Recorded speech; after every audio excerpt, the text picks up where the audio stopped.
Good morning, have a nice day.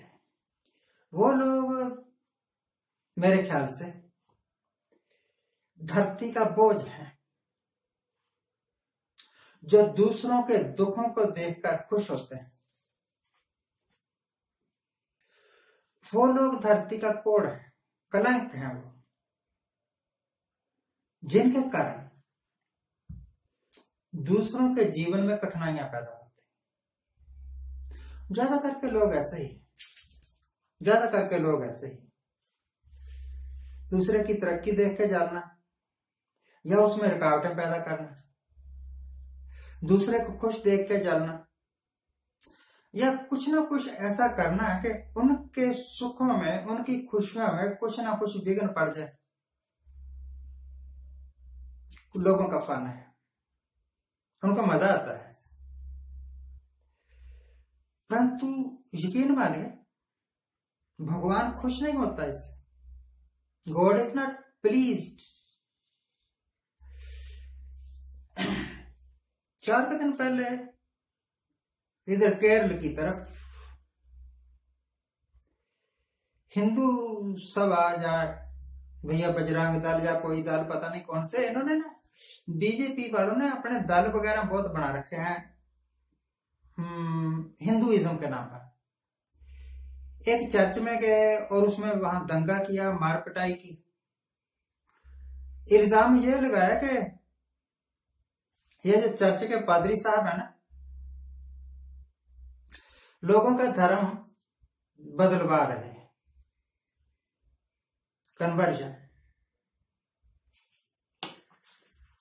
देखो भाई, धर्म कौन बदलेगा जो इस वक्त के प्रेजेंट धर्म से खुश नहीं है।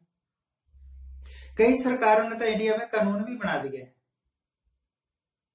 कि आप अपना धर्म बदल नहीं सकते सरकार की इजाजत से। अरे जिंदगी मेरी है कि सरकार की है? मैं क्या खाऊंगा इसका फैसला सरकार करेगी क्या? मैं क्या पहनूंगा इसका फैसला सरकार करेगी क्या? मैं कौन सी प्रार्थना करूं, मैं भगवान के किस रूप को, किस धर्म को मानूं, सरकार का तो इससे कोई लेना देना नहीं। हमारे कॉन्स्टिट्यूशन ऑफ इंडिया में यह कहा है कि सरकार का धर्म के साथ कोई लेना देना नहीं, सरकार का कोई धर्म नहीं। जब अगर ये दोनों बातें सही है तो फिर सरकार धर्म परिवर्तन पर कानून क्यों बनाती है? और एक ग्रुप जहां भी मेजोरिटी होती है, मेजोरिटी वाले माइनॉरिटी के ऊपर दबाव डालते हैं, मारपीट करते हैं, उनके साथ बुरा बर्ताव करते हैं, गालियां निकाल देनी, धक्के दे देने, उनकी औरतों के साथ छेड़छाड़ कर देनी, क्योंकि बेचारे बोल नहीं सकते, वो कम तादाद में। पाकिस्तान में भी ऐसे ही। पाकिस्तान में चर्चों को तोड़ा गया। अभी पिछले साल मैंने खबर दिखाई थी। पाकिस्तान के जो माइनॉरिटी के लोग हैं, खासतौर पर क्रिश्चियन और सिख, हिंदू भी, हिंदुओं को कोई बख्शते थोड़े हैं। उनके साथ बुरा बर्ताव करते हैं, उनकी लड़कियों को उठा के ले जाते हैं, उनको जबरदस्ती धर्म परिवर्तन करवा देते हैं। और अब ये इस्लाम में आ गई है, अब इनके ऊपर कोई कानून लागू नहीं होता। इंडिया में भी वैसे ही है। तो मुझे ये समझ नहीं आई कि 1947 में इन्होंने धर्म के नाम पर बंटवारा क्यों किया था। मुसलमानों ने कहा कि अगर हम हिंदुस्तान में रहेंगे तो माइनॉरिटी में रहेंगे। माइनॉरिटी के नाम पर एक अलग मुल्क बना लिया। अब जिस मुल्क में आप रहते हैं वो तो था माइनॉरिटीज के लिए, और वहां पर ही अब माइनॉरिटी के लोगों को तंग करते हैं। इंडिया में भी तंग करते हैं। इसका मतलब क्या हुआ? मेजॉरिटी के लोग हमेशा ही दूसरों के ऊपर जुल्म करते हैं। आपको पता नहीं याद है कि नहीं याद है, श्री गुरु गोबिंद सिंह साहिब जी के 2 साहिबजादे, एक की उम्र 5 साल और एक की उम्र 9 साल। उस वक्त की जालिम हुकूमत ने दीवारों में चना दिए जिंदा, क्योंकि उन्होंने इनकार कर दिया था कि हम इस्लाम को कबूल नहीं करेंगे, बच्चों ने कह दिया। और शरीयत का कानून कहता है कि 12 साल के बच्चे के ऊपर ना तो दबाव डाला जा सकता है कि भाई आप धर्म परिवर्तन करो, क्योंकि वो समझता ही नहीं धर्म क्या है क्या नहीं, ना उनको कोई सजा दी सकती कि आपने धर्म नहीं बदला इस करके आपको ये सजा, और आपने मौत की सजा दे दी। वो काजी जिसने हुक्म दिया, जिसने फैसला किया कि इनको जिंदा दीवार में चना दो, और वजीर खान सरहंद का सूबेदार, इनको तो हम जालिम कहेंगे ही, दीवान सुच्चानंद को भी जालिम कहेंगे ना, हिंदू था। जोर डाल के उसने साहिबजादों को, गुरु गोविंद सिंह के बच्चों को कत्ल करवाया, जिंदा दीवार में चुना दिया, कत्ल के बराबर ही।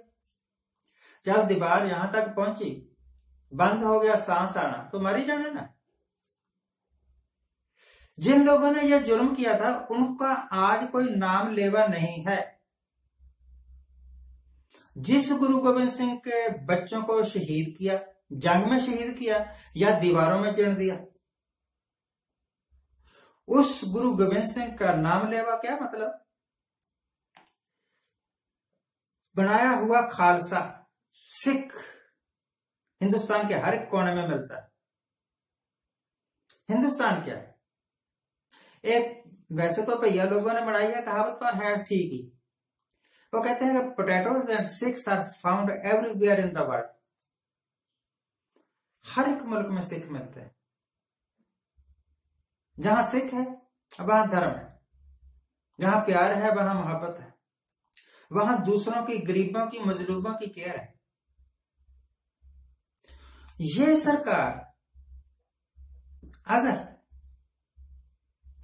गरीबों को, मजलूमों को, माइनॉरिटीज को कोई तंग करता है और चुप रहती है, या इनके इशारे पर तंग करते हैं, तो यकीन मानिए जिस तरह वजीर खां का नाम लेवा आज कोई नहीं और औरंगजेब का नाम लेवा आज कोई नहीं है, उस वक्त के बादशाह थे, उस वक्त इनकी चलती थी, उस वक्त हिंदू माइनॉरिटी में थे, बोल नहीं सकते थे।